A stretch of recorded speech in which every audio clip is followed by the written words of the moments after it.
샬롬, 반갑습니다. 강변교회 성도 여러분, 박현민 목사입니다. 우리는 지금 계속하여서 존 파이퍼 목사님이 쓴 초자연적 성경 읽기에 대하여서 배우고 있습니다. 오늘은 8번째 시간, 마지막 시간인데요. 자연적 행위로 이루어지는 초자연적 성경 읽기 5번째로 마무리를 짓도록 하겠습니다. 우리가 책을 읽으면서 끊임없이 질문을 던져야만 하지요. 바로 저자의 의도가 무엇일까라고 하는 것입니다. 특별히 우리가 성경을 읽을 때에 도대체 성경에서 말하는 것이 무엇일까? 성경에서 우리들에게 요구하는 것이 무엇일까? 그 의미가 무엇일까? 이것을 끊임없이 질문을 던져야만 하는 것이죠. 자, 왜 그럴까요? 왜 우리는 의도를 파악해야만 할까요? 그것은 바로 성경의 저자들이 논증을 펼치고 있기 때문에 그렇습니다. 그렇기 때문에 우리는 성경을 읽으면서 관찰과 분석을 멈추지 말아야만 하는 것이죠. 그래서 그냥 우리가 막연하게 통독하듯이 막연하게 그냥 암송하듯이 그렇게만 읽고 끝날 문제가 아니라 과연 이 문장은 혹은 이 말씀은 또 왜 이 성경이 이렇게 쓰여졌을까? 그 의도가 무엇일까? 진의가 무엇일까? 라고 하는 그 저자의 의도를 파악하는 것이 매우 중요합니다. 자, 이 점에 대하여서 우리가 몇 가지 살펴보도록 할 텐데요. 첫 번째로는 명제들 간의 관계를 파악해야만 합니다. 한 명제의 정확한 의미는 다른 명제들과의 그 관계에서 드러나는 쓰임에 의해 결정이 됩니다.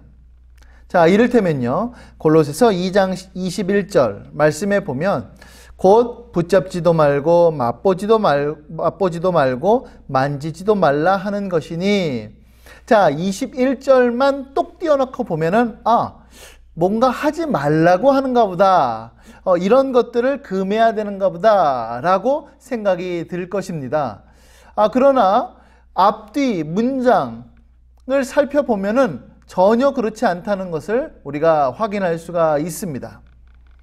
골로새서 2장 20절 말씀에 보니까 너희가 세상의 초등학문에서 그리스도와 함께 죽었거든 어찌하여 세상에 사는 것과 같이 규례에 순종하느냐라고 하면서 지금 규례에 순종하는 것이 뭔가 부정적인 인상을 지어줍니다. 자, 그 다음 22절에 보면 더 정확하죠. 자, 이 모든 것, 그러니까 21절 말씀, 이 모든 것은 한때 쓰이고는 없어지느니라 라고 되어 있습니다. 그러면서 사람의 명령과 가르침을 따르느냐, 그러니까 이런 것들을 하느냐, 왜 그러느냐 라고 얘기를 하는 것이죠. 자, 결론은 붙잡지도 말고 맛보지도 말고 만지지도 말라와 같은 규례를 조심하라 라고 하는 의미입니다. 그러니까 21절만 봤을 때는 하라는가 보다 했는데 20절과 22절 그 말씀을 보니까 오히려 더 반대구나, 하지 말라고 하는구나 라고 하는 것을 우리가 알 수가 있는 것이죠. 그래서 우리가 성경을 읽을 때에 정말로 주의해야 될 점이 있는데 그것은 바로 무엇이냐면 성경 구절 한 절만 똑 띄어다가 내게 적용하는 겁니다. 성경 구절 내가 원하는 것 그것만 받아들이는 것, 그거 매우 주의해야만 하는 것입니다. 그래서 우리가 성경을 읽을 때에 다들 잘 아시겠지만 앞뒤 문맥을 잘 살펴봐야 하는 것처럼 이 말씀도 동일한 말씀입니다. 자, 두 번째로는요, 왜냐하면이라고 하는 이 단어가 너무나도 중요한 단어이다는 사실을 우리는 결코 좌시해서는 안 될 것입니다.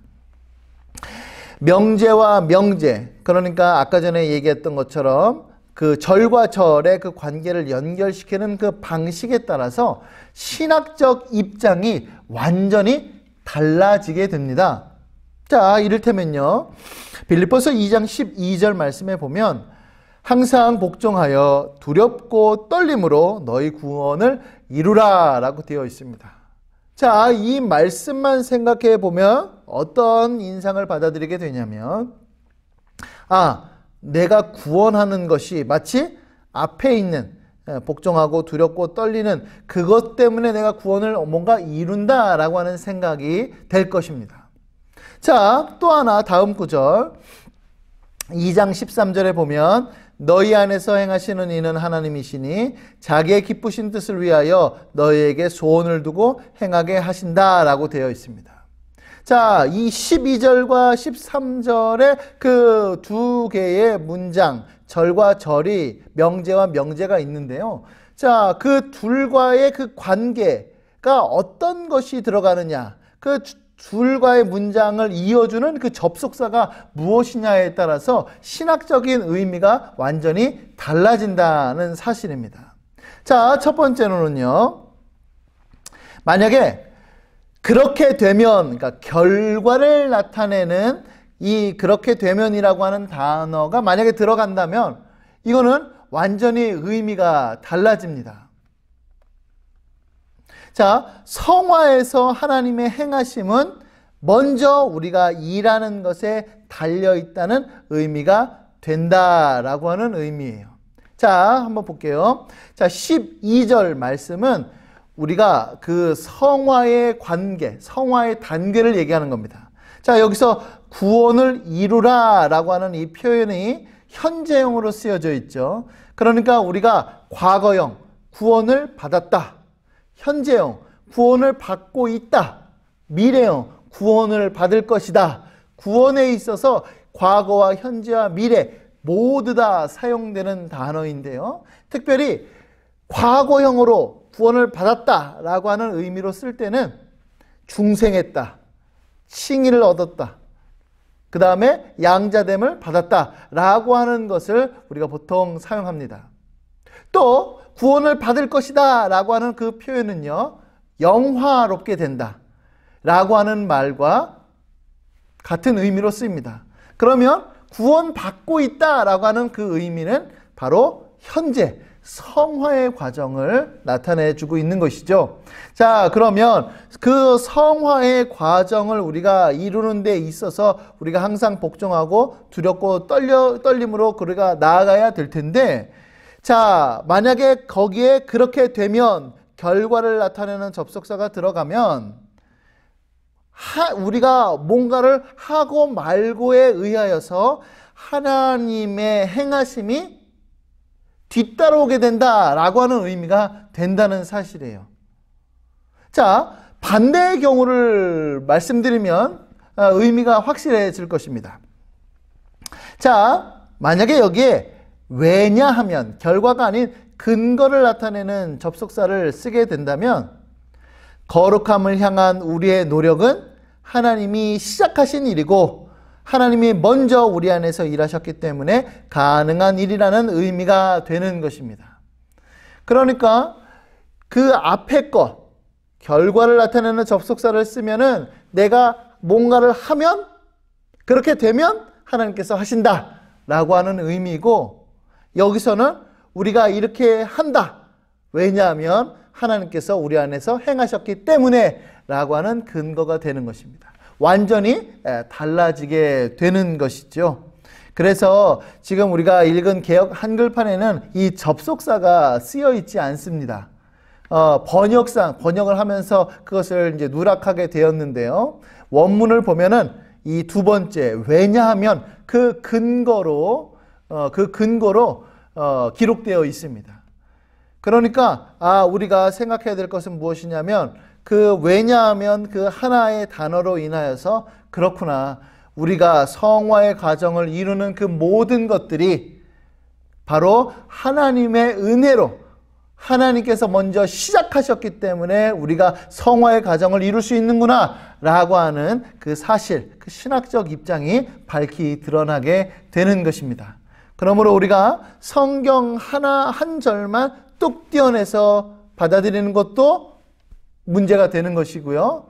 또 하나, 이 접속사 하나를 생각하지 않고 앞절과 뒷절을 그냥 연결해서 읽어버리게 되면 전혀 엉뚱한 신학적 사상이, 성경과 다른 입장이 우리에게 기록되고 받아들여질 수 있다는 사실입니다.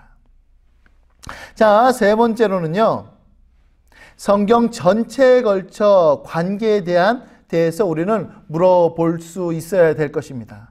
방금 전에는 절과 절 사이 혹은 그 이외에 뭐 장과 장 사이 이렇게 생각을 할 수 있지만, 그러나 성경 전체가 우리에게 무엇을 요구하는가를 살펴볼 수 있어야 된다는 것이죠. 우리는 궁극적 저자이신 하나님이 친히 전달하려 의도하신 내용으로 인간 저자들을 감동하셨다고 믿고, 그렇기 때문에 성경이 일관성을 갖추고 있을 거라고 믿고 있습니다. 자, 그러므로 성경을 읽으면서 저자의 의도에 관해 질문을 할 때에 가장 유익한 습관 중에 하나는 무엇이냐면, 한 구절의 의미가 그와 모순되거나 일관성이 없어 보이는 다른 구절들과 어떻게 조화를 이루는지를 묻는 것입니다. 자, 이거를 보면 하나님이 이러신 것 같은데 저쪽 성경을 보면 이거는 또 다른 모습이네. 이거 뭔가 일관성이 없네. 이거는 뭔가 좀 아이러니하네 라고 생각할 것이 아니라, 무엇일까? 성경 전체가 우리에게 무엇을 말씀하고 있는가? 그 조화를 생각해 볼 줄 알아야 한다는 것이죠. 자, 그래서 이를테면은요, 로마서 5장 8절 말씀해 볼게요. 로마서 5장 8절 말씀을 보면, 우리가 아직 죄인 되었을 때에 그리스도께서 우리를 위하여 죽으심으로 하나님께서 우리에 대한 자기의 사랑을 확증하셨습니다. 그러니까 하나님께서 죄인을 사랑하신다라고 하는 하나의 명제가 되는 것이죠. 자, 그런데 시편 11편 5절 말씀에 보니까 여호와는 의인을 감찰하시고 악인과 폭력을 좋아하는 자를 마음에 미워하시는도다 라고 되어 있습니다. 그러니까 이 말씀을 보니까 악인을 하나님께서 미워하신답니다. 이상하다. 로마서에서는 그 악인을, 죄인을 사랑하신다라고 해놓으셨는데 시편에서는 악인을 미워하신다라고 합니다. 자, 그러면 죄인을 향한 하나님의 마음은 무엇입니까? 사랑입니까? 미움입니까? 어떤 것이 하나님의 마음입니까? 자, 전체 조화를 우리는 생각해야만 하는 것이죠. 어떻게 이것을 조화를 이룰까? 우리가 생각했을 때 모순이 되는 것처럼 보이는, 상반되는 것처럼 보이는 그 하나님의 그 성품을 우리는 어떻게 조화를 이룰까? 고민을 해야 된다는 것이죠. 자, 이것을 위하여 몇 가지 질문을 할 수도 있습니다. 이를테면은, 하나님이 사랑하시는 죄인들은 하나님이 미워하시는 죄인들 안에 포함되지 않을까? 이러한 질문을 던질 수 있죠. 또 하나님의 미움 혹은 하나님의 사랑은 구체적으로 무엇을 말하는 것일까? 그렇지, 하나님의 사랑, 하나님의 미움, 내가 생각하는 것과는 좀 다른 건가? 이렇게 생각이 들 수도 있다는 거예요. 또 하나님이 악인들을 미워하신다 했으니 하나님이 그들을 사랑하실 가능성은 아예 배제되는 것일까? 그렇죠, 악인들은 미워하니까. 그러면은 하나님께서는 완전히 그냥 배제되는, 어쩌면은 악인들을 사랑하실 수 있는 그 뭔가가 있지 않을까? 이런 질문을 할 수 있다는 거죠. 또 하나님의 미워하심에는 누군가의 악한 마음을 강렬히 혐오하는 감정도 들어있을까? 자, 몇 가지 예를 들었지만은 우리가 그 두 가지 사실, 하나님의 악인을 향한 하나님의 사랑과 하나님의 그 미움, 그 두 가지를 조화시키기 위하여서 여러 가지 질문들을 우리 나름대로 할 수가 있습니다. 자, 그렇지만 우리가 그러한 질문들을 하면서 결국에는 그 성경의 전체적인 내용을 우리가 그러니까 조화를 이룰 수가 있는데요. 자, 이렇게 우리 존 파이퍼 목사님은 정리했습니다. 악인을 향한 하나님의 태도에는 두 가지가 있습니다. 첫 번째로는 악인들에 대한 하나님의 미움이죠. 미움. 그거는 악한 영혼의 추한 상태에 대한 강한 불승인이 있고, 또 악인을 벌하려는 정의롭고 거룩한 결의가 있습니다. 그러니까 악인들을 향한 하나님의 그 미움 안에는 악하고 추한 영혼은 받아들일 수 없어. 그리고 그 영혼은 반드시 심판해야 돼 라고 하는 두 가지 마음이 있다는 사실입니다. 자, 악인들에 대한 하나님의 사랑은 어떻게 표현될까요? 바로 의로운 영혼의 아름다운 상태에 대한 강한 인정입니다. 자, 이것은 무엇이냐면 악인들이긴 하지만, 그렇죠? 악인들이긴 하지만은 그가 그리스도 예수 안에 있고 그가 예수님의 의를 전가받았다면 그것으로 인하여서 악인들을 받아주시고 인정하신다라고 하는 사실이죠. 또 구원하려는, 그러니까 악인들을 구원하려는 은혜롭고 자비로운 결의가 하나님 안에는 있습니다.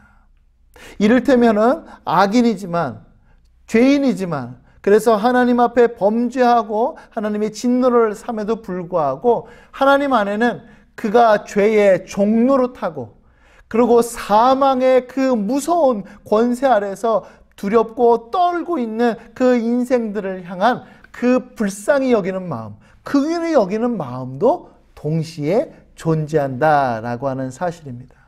그래서 성경 두 가지, 악인들을 향하여서 하나님은 미워하실까 아니면 사랑하실까, 두 가지의 마음이 하나님 안에는 동시에 공존하고 있는 것이죠. 그것을 보면서 성경 전체를 우리는 살펴보아야 하는 것입니다. 그러므로 우리는요, 겸손하게 묻는 습관이 필요합니다. 야, 이거 성경 모순 덩어리다. 야, 성경 믿을 만한 게 못 돼. 야, 이거 순 엉터리네 라고 하는 것이 아니라 겸손하게, 하나님, 분명히 하나님께서는 다니엘 저자이십니다. 하나님께서는 분명히 이 성경을 기록하셨습니다. 하나님은 무질서의 하나님이 아니시고 질서의 하나님이십니다. 그러므로 분명히 이유가 있고 분명히 조화를 이룰 것이오니 저로 하여금 깨닫게 하여 주시옵소서 라고 하는 그 겸손한 마음으로 질문을 해 나아가며 성경을 우리는 읽고 받아들여야만 하는 것입니다. 자, 네 번째로는요, 실생활의 경험이 성경을 아는 데 있어서 더 깊은 이해로 우리를 이끌어 주는 것입니다. 먼저 하나님의 의미를 알아야 그 의미를 삶에 적용할 수 있습니다. 당연하죠. 말씀이 어떤 말씀인지를 아예 알아야 나 이렇게 살아야겠다 적용을 할 수 있는 것이죠. 자, 그런데 때로는 일단 그 의미를 적용하거나 그것에 따르려고 시도할 때 그 전까지 보지 못했던 의미의 측면을 발견할 수 있습니다. 그러니까 그게 무슨 의미인지는 모르겠어요. 완벽하게 알 수는 없습니다. 그러나 시도해 보는 거예요. 실천해 보는 겁니다. 그러면 나중에 그 의미를 깨닫게 되는 반대 현상이 나타날 수도 있다는 사실이지요. 가장 대표적인 예가 시편 119편 71절 말씀입니다. 고난당한 것이 내게 유익이라. 이로 말미암아 내가 주의 율례들을 배우게 되었나이다. 네, 고난을 당하기 전에는 그 말씀이 어떤 의미인지를 몰랐어요. 진짜 기억 속에 없는 것이 아니라 배웠을 겁니다. 머릿속에 암송도 했을 거예요. 그러나 고난을 당하고 나니까 이 말씀이 이런 거였구나 라고 하는 것을 알게 된다는 것이죠. 종교개혁자 마틴 루터는요, 올바른 방식으로 신학을 공부하는 법을 알려주고 싶어 했습니다. 그래서 자기는 이 방법대로 혼자서 연습했는데요, 시편이 자주 제안하는 그 규칙이 있었습니다. 바로 기도와 묵상과 시련이었어요. 루터는 계속해서 얘기합니다. 시련은 하나님의 말씀이 얼마나 옳고 참되고 달콤하고 사랑스럽고 강력하며 위로가 되는지 알고 이해할 뿐 아니라 경험하도록 가르쳐 준다라고 하는 사실입니다. 네, 시련이 없었으면 말씀이 얼마나 달콤하고 위로가 되는지를 모르는 거예요. 이를테면 우리가 맛있는 음식도요, 배가 고파야지 맛있습니다. 정말로 산의 진미도 배가 부르면 맛이 없어요. 그 진정한 맛을 알 수가 없습니다. 그러나 정말로 막 배가 고프면요, 평상시에 잘 먹지도 않던 그 음식도 우리가 엄청나게 맛있게 먹죠. 보통 시장의 반찬이다 라고 하는 말을 우리가 그때 사용합니다. 마찬가지로 시련이 바로 하나님의 말씀이 얼마나 귀한지를 깨닫게 해주는 열쇠다라고 하는 사실이죠. 루터는 이것을 얘기한 겁니다. 루터는 계속해서 이렇게 얘기합니다. 하나님의 말씀이 당신을 통하여 알려지자마자 마귀는 당신을 괴롭힐 것이고 당신을 진짜 박사로 만들 것이고 당신을 유혹하여 하나님의 말씀을 구하고 사랑하도록 가르칠 것이다. 야, 너무 재밌죠? 그러니까 하나님의 말씀을 내가 받는 순간에 마귀가 그렇게 공격한답니다. 그럴 때에 오히려 더 우리가 성경에 대해서 진짜 깨달음이 있고 성경 말씀을 더욱더 구할 수가 있게 된다는 거죠. 나의 경우도 마틴 루터의 경험입니다. 마귀의 폭주를 통해 나를 그토록 두들기고 겁주어 꽤 훌륭한 신학자로 만들어주고 내가 결코 도달할 수 없을 목표로 추구하도록 몰아준 천주쟁이들에게 크게 감사해야 할 상황이다. 그러니까 루터에게 있어서 천주교회 사람들이 없었다면 과연 루터의 신학이, 그 신앙이 그렇게 성숙할 수 있었겠는가? 없다는 거예요. 그거 없었다는 겁니다. 자, 예를 들어서 정말로 성경에 대하여 박식한 목회자가 있어요. 이를테면은 성경 66권을 머릿속에서 암송할 수 있다고 한번 생각해 보는 겁니다. 그런데 그 목회자가 고난이 없어요. 그 목회자에게는 어려움이 없었습니다. 그렇다면 성도들의 그 마음을 이해할 수 있었을까요? 그 말씀을 통하여서 얻게 되는 그 위로와 평강이 그 신학자에게 있었을까요? 그 목회자에게 있었을까요? 없다는 겁니다. 그래서 우리가 성경을 제대로 알려면 성경의 말씀 가운데 살아갈 때, 혹은 우리에게 시련과 우리에게 고난이 닥쳐올 때에 성경 말씀이 더욱더 우리에게 의미 있게 다가올 뿐만 아니라 훨씬 더 성경을 아는 그 지식, 그 경험적 지식이 쌓여 간다라고 하는 사실이죠. 한 가지 예를 더 들어보겠습니다. 존 파이퍼 목사님이 교인 한 사람이 다른 사람에게 죄를 지었어요. 그러면 교회는 어떻게 해야 할까요? 너무나도 성경에 정확하게 나와 있습니다. 자, 3가지 단계로 그를 치리해야만 하는데요. 마태복음 18장 15절부터 17절, 특별히 15절에 보면 내 형제가 죄를 범하거든 가서 너와 그 사람과만 상대하여 권고하라. 만일 들으면 내가 내 형제를 얻을 것이요. 그러니까 누군가가 잘못했으면 1대1로 가라는 거예요. 그래서 야, 그거 그렇게 하면 안 돼.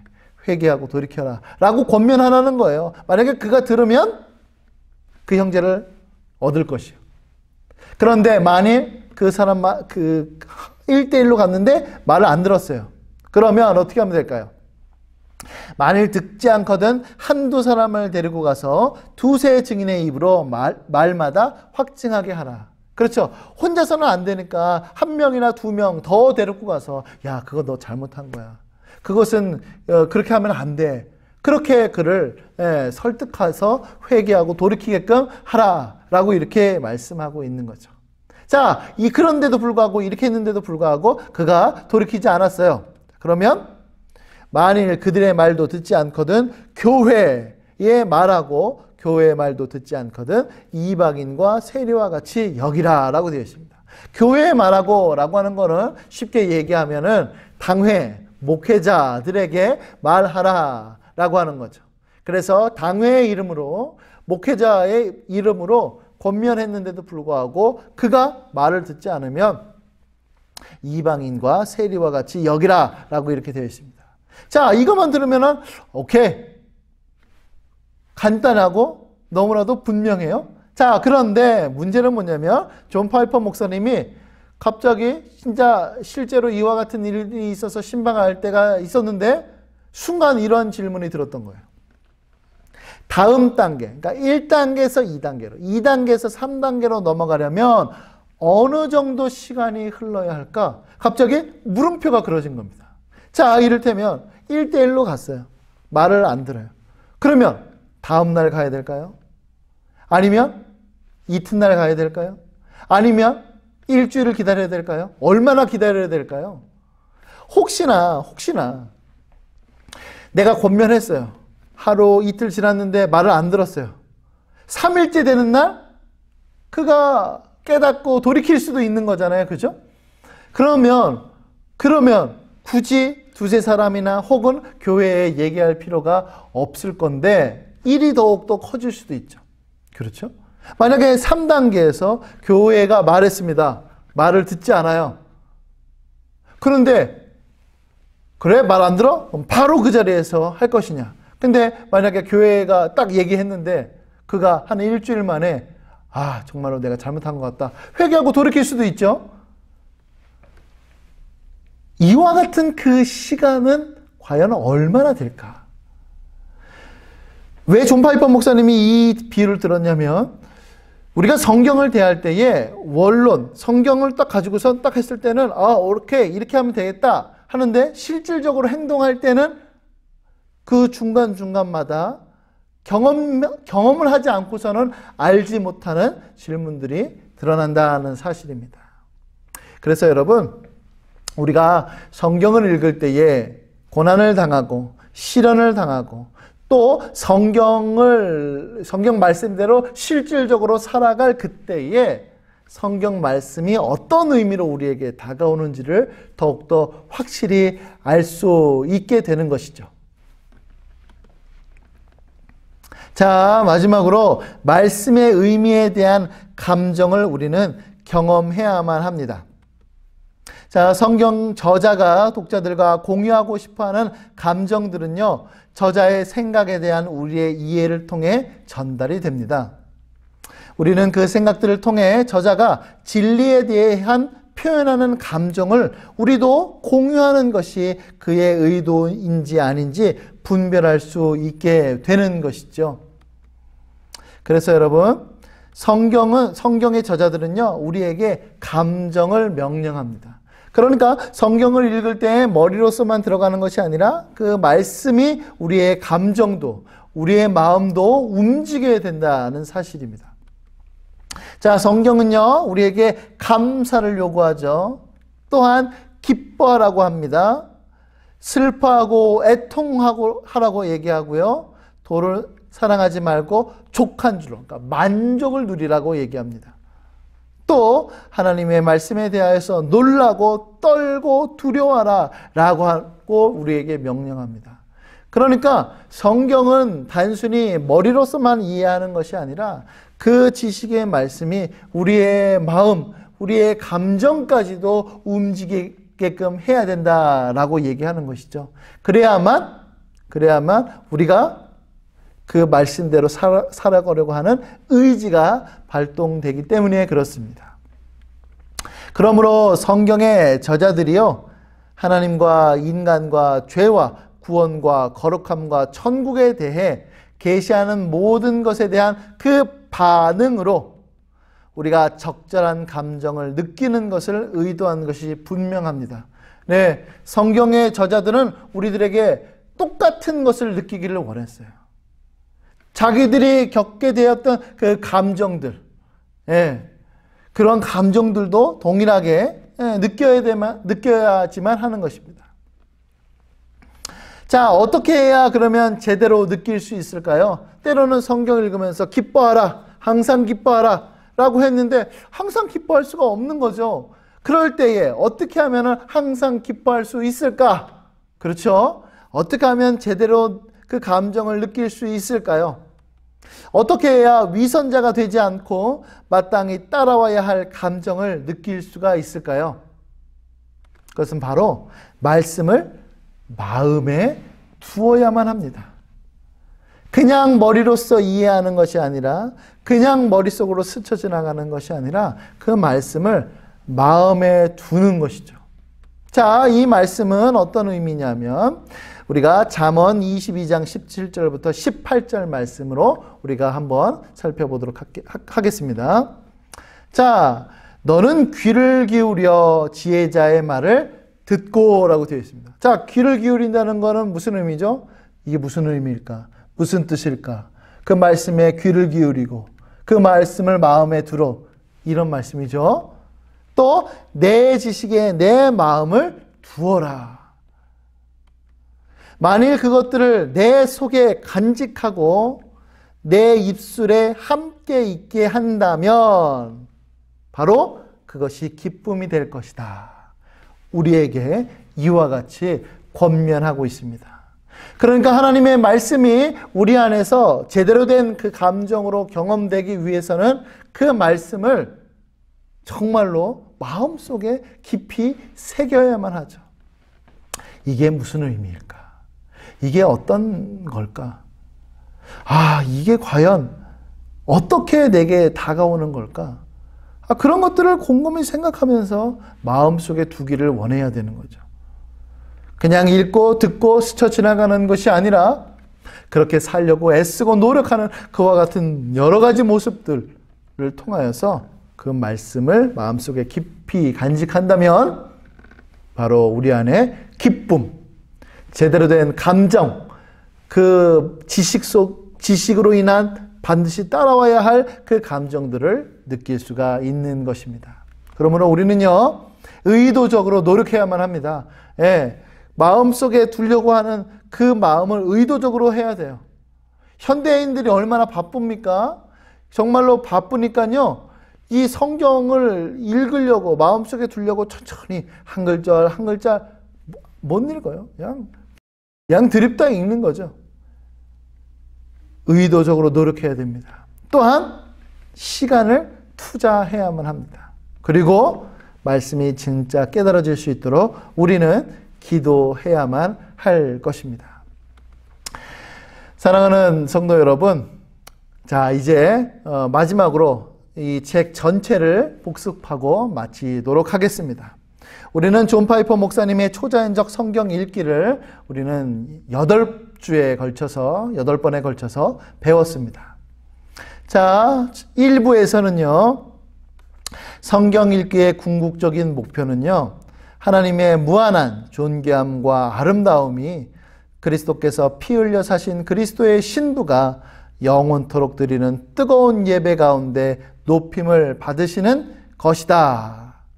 그리고 그런 뜨거운 예배는 성경에 나오는 하나님의 영광을 보는 것과 은미함과 그로 인한 변화를 통해서만 주어진다는 것을 배웠습니다. 자, 2부에서는요, 하나님의 영광을 보는 것과 은미함과 변화는 인간의 힘으로는 불가능합니다. 오직 성경 읽기를 통해 이루어지는 하나님의 초자연적인 역사만이 그 일을 이루어낼 수가 있습니다. 라고 하는 것을 배웠습니다. 마지막 3부는요, 자연적 행위로 이루어지는 초자연적 성경 읽기를 해야만 하는데요. 읽기라는 자연적 행위의 핵심에는 적극적 주목하기가 있고, 그것은 끈질긴 질문들과 성경 본문 자체를 가지고 그 질문에 답하려는 치열한 정신적 수고로 이루어진다라고 하는 것을 배웠습니다. 자, 우리가 존 파이퍼의 성경 읽기, 그 두꺼운 책을 지금 8번에 걸쳐서 배웠습니다. 1부, 2부, 3부 이렇게 제가 요약해 드렸으니까요. 다시 한번 이것들을 복습해 보시길 바라고, 이 성경 읽기를 우리가 한번 제대로 한번 실천에 옮겨봄으로 인하여서 성경 속에 계시된 하나님을 더욱더 믿고 더 발견하고, 그래서 하나님을 영화롭게 하는 데 부족함이 없는 우리 강변교회 성도님들이 될 수 있기를 예수님의 이름으로 간절히 소원합니다. 아멘.